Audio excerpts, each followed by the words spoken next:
Alors voilà pour l'actualité d'aujourd'hui. Nous allons passer à la première actualité qui sera le lancement de travaux dans la région de Kalamba-Bougie, si je ne me trompe pas, par le gouverneur, le ministre. Il est arrivé à Kananga en fin de matinée le mercredi 3 juillet et il est reparti à Kinshasa en début de soirée. Le ministre des Infrastructures et des Travaux, Alexis Guissaro. Alors, il s'est rendu dans la commune rurale de Matamba, 24 km de Kananga, territoire de Kazumba, où il a donné le coup d'envoi du relancement des travaux de la route dit Kalamba-Bougie, qui aurait mérité de relier le Kasaï central au port angolais Lobito, passant par la province de Lunda Norte, en Angola. Concernant les financements des travaux, le directeur général de l'agence congolaise des grands travaux, ACGT, qui a pris la parole avant le ministre Guissaro, a révélé que la construction de la route Kalamba-Bougie, 230 km, coûtera à peu près 300 millions de dollars américains et que la durée de travaux est de 36 mois maximum. Ce financement, dont 40 millions sont déjà disponibles, vient du programme sino-congolais sous son format revu le 14 mars 2024. 4 ponts seront jetés sur la route, notamment sur les rivières Mayao, Loeta, Kabale-Kesse et Kasaï. Le programme sino-congolais mettra à disposition du projet de cette route 40 millions de dollars chaque 6 mois, a ajouté le directeur général de la CGT. L'important de cette route n'est pas de démontrer. Sa construction va ouvrir le Kasaï central au marché mondial de l'océan Atlantique via le port angolais de Lobito. Pour la petite histoire, le 22 mars 2022, le président de la République, Félix Tshisekedi Tshilombo en personne, avait donné le coup d'envoi des travaux de cette route à Kananga en présence du Premier ministre Alexis Guissaro. Voilà à peu près sur la première actualité, qui est le lancement des travaux à Kananga. On passe à la deuxième actualité, qui est le lancement du nanosatellite au Sénégal, qui sera leur premier projet. Ils peuvent servir à mieux prévoir les événements météo et les risques naturels, suivre la déforestation, améliorer les télécommunications ou encore aider à renforcer la sécurité. Les satellites, ils sont devenus un enjeu majeur pour les pays africains qui se tournent vers l'espace. Depuis le premier lancement par l'Égypte en 1998, 46 satellites africains ont été envoyés en orbite autour de la Terre par une quinzaine de pays et le Sénégal s'apprête à les rejoindre. Début décembre, le pays va réceptionner son premier satellite entièrement conçu et construit par une équipe d'ingénieurs et de techniciens sénégalais formés en France. Un projet à 1,5 million d'euros avec l'espoir de voir émerger un nouveau secteur d'activité vecteur d'emploi. Un reportage, Théa Olivier.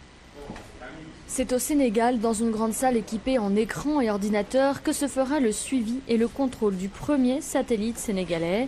La petite boîte noire envoyée dans l'espace aura pour principale mission de récupérer les données des agences étatiques de météorologie ou de mesure des niveaux d'eau qui ont des stations aux 4 coins du pays. L'ingénieur Ismaïl Assal est le chef du projet spatial. Il fallait aller sur place et récupérer les données. Donc quitter Dakar pour aller jusqu'à Ziguinchor pour récupérer les données, c'est assez compliqué. Avec le satellite, on peut directement depuis le ciel communiquer avec ces stations-là, récupérer les données et les transmettre ici même à Dakar. Ce nanosatellite de 10 cm d'arête passera 4 fois par jour au-dessus du Sénégal pendant 5 ans. Moustapha Diop, ingénieur sénégalais de 26 ans, est chargé de gérer la communication entre le satellite et la station au sol. J'envisage de faire une thèse en télécommunication spatiale.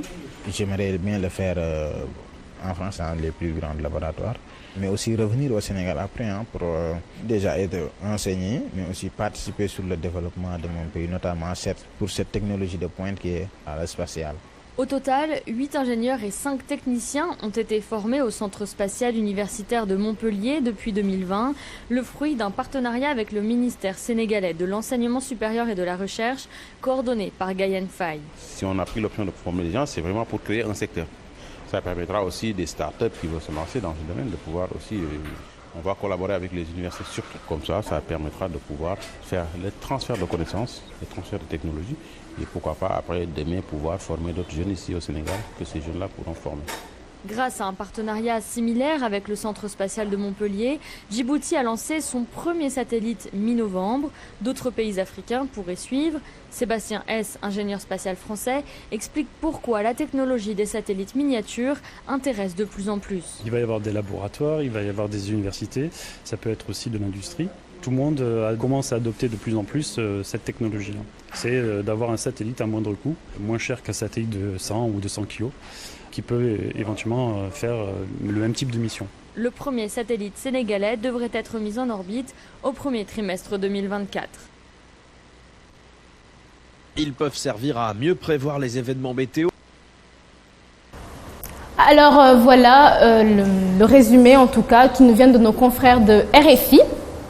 Alors il sera le deuxième pays, le Sénégal, il sera le deuxième pays francophone à se lancer dans cette mission en tout cas, juste après le Djibouti, le deuxième pays francophone subsaharienne.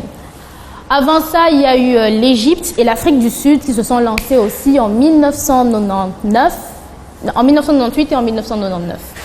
Aussi, l'Union africaine s'est dotée de sa propre agence spatiale qui a comme siège le Caire en Égypte et elle a pour but de donner les activités spatiales à l'échelle continentale et d'élaborer un cadre réglementaire.